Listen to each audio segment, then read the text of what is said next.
Hello বন্ধুরা, একটু আগে আমরা পুনরাবৃত্ত বিন্যাস সম্পর্কে জানলাম এবং এর সম্পর্কিত একটি গাণিতিক উদাহরণ আমরা সমাধান করলাম।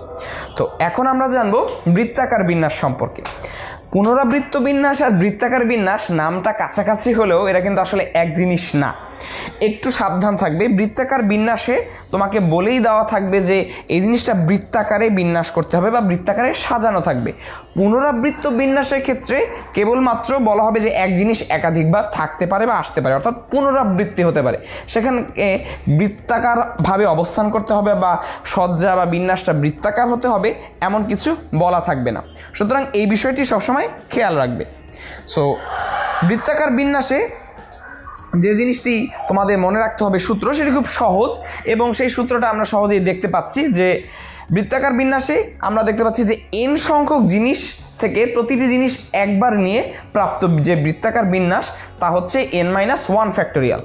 অর্থাৎ আমার n সংখ্যক জিনিস আছে, প্রত্যেকটি জিনিসই আমি ব্যবহার করব এবং প্রত্যেকটি জিনিস ব্যবহার করে আমি যে বিন্যাস পাবো তার মান হচ্ছে n-1 ফ্যাক্টোরিয়াল।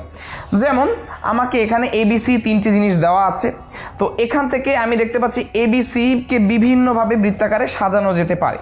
বা আমরা যদি দেখি যে গোল টেবিলে বিভিন্ন ক্রমে মানুষ বসার উপায়, সো গোল টেবিলে যদি বিভিন্ন ক্রমে মানুষ বসার উপায় আমরা বিবেচনা করতে যাই, তখন আমরা দেখব যে